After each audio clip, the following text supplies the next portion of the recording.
Fishing.com.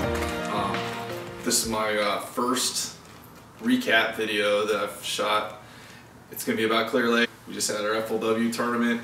I was pretty excited to finish 13th overall. Congratulations to Aaron Britt for taking the win.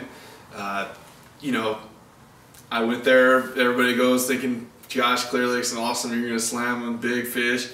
It wasn't like that this time. This time it was more of a summer pattern. A lot of guys were struggling, and we just had tournament after tournament after tournament beating up the real hot spots in the lake. So going into the event, I was really excited. I had a 4-day practice. My first 2 days didn't go so well. I ran south and got on I had a couple decent bites each day, but a couple decent bites doesn't get you anywhere. Clear Lake, you need 5 big ones. Your goal is 5 5-pounders almost every time is what you need. And then day 3 came around. I did a big junk fishing deal.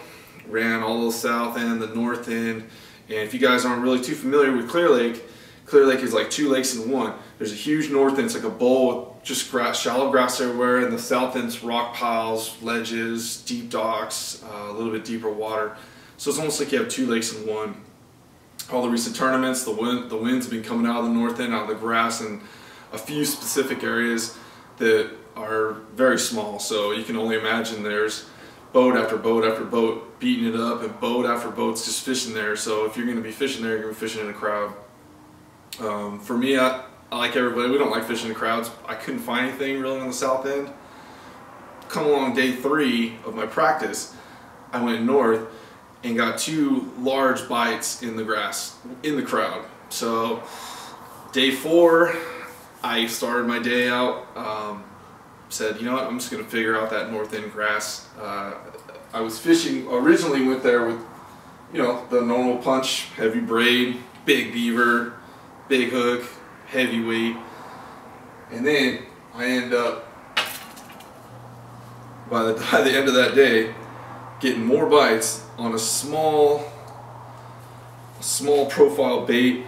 Had to have some flappy claws. This is a yum money craw, and a little bit smaller weight. Had a punch skirt there. I trimmed it up. I kind of call it trim it like a lion. And fluorocarbon. Switched from braid to fluorocarbon. Again, I'm still using the 805 Dobbins punch rod, 7-1 to reel. You know, you need this big, thick, big heavy rod still to yank those big Clear Lake bass out. But this small profile, some scent on there. There was another big too, was a kinky beaver. I kind of ran out of these. Kinky beaver, same thing, has flappy claws. I really think that presentation with that fluorocarbon, the little bit of finesse. Now again, it's still dirty water, but the fishing pressure just made it to where you needed something smaller, maybe not so visible and subtle. I got a lot more bites than I've seen around me, and other guys caught fish around me, but I felt like for every couple fish I was catching, like I only see 1 fish get caught. So anyways, I ended up figuring out a pattern in a community hole, which was basically just a state park, no brainer. There's a 200-yard stretch there of grass. There were tons of fish in there. Fortunately, there was tons of boats. So I get there in the tournament, there's 20 boats, and we're playing bumper boats. I ended up getting out of there with a 20-pound limit, 20-plus limit. Really excited. There was another, or 1 or 2 more 20-pound limits came out of that same spot out of all those boats.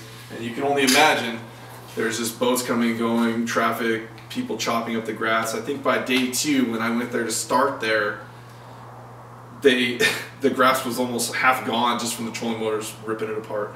So day 2, I get there, flip in, catch 3 fish. One's a 5-pounder. First thing in the morning, here they comes the whole boats. I was one of the first boats there.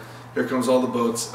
My decision was to just grind it on there, get what I can get, and then day 2, run south, do my junk fishing deal, and really try to get a really big bite on crankbait. I felt, even going into this as one on crankbaits, I mean, it was going to be, and it was. So I went down south, started a couple rock piles, came across one, got a 5-pounder, got a little one, finished up my limit. I think I had a little over 16 pounds of 2 5-pounders, 1 from the grass, 1 from the cranks. Continued my cycle down there, had a couple more hookups get off, You know, it happens. Crankbaits, you know, I'm expecting it when it does happen. The crankbait that I was using in that tournament was just a regular DD22 red and black craw. Didn't really change too much about the bait at all, or didn't weight it or anything. All I did was took the hooks. I got some KVD triple grip hooks on there. They're a little lighter wire than I'd normally use, only because I'm using a 10-pound fluorocarbon line. Yeah, 10 pound. I'm using an 8-foot rod, an 805 Randy McAbee rod, and a 6-to-1 reel. Most guys like to crank those big crankbaits with some low gear reels. No, not me. Not this time of year. I feel like the faster I can get that thing down to hit a rock, the faster I'm going to bite. So I don't want to waste my time trying to get that thing down there. And it really doesn't wear my arm out when I'm using a rod that's built for this. Okay, so again, Dobbins 805 Random McAbee rod, D22. There was a few little things going on in that tournament. The guys were getting some pretty large bites on. You know, going there, I've spent so much time painting these crankbaits. This is just a 10XD, all these large deep diving crankbaits. I was painting them up to look like crawdads. I did catch a few fish and on them, but it just seemed like by the tournament came around where I was just fishing around crowds, and I needed to downsize, so this was just a smaller version of what I was trying to get. So it worked for me. I got a good check. I'm really happy. I hope you guys possibly learned something from this. I'm going to be continuing to do these videos as it goes on, as the year goes on. So thanks for checking out my website, and looking forward to it. Make sure if you have any questions, check me out, Facebook, Instagram, send me some private messages. I'll get back to you and I'll help you out.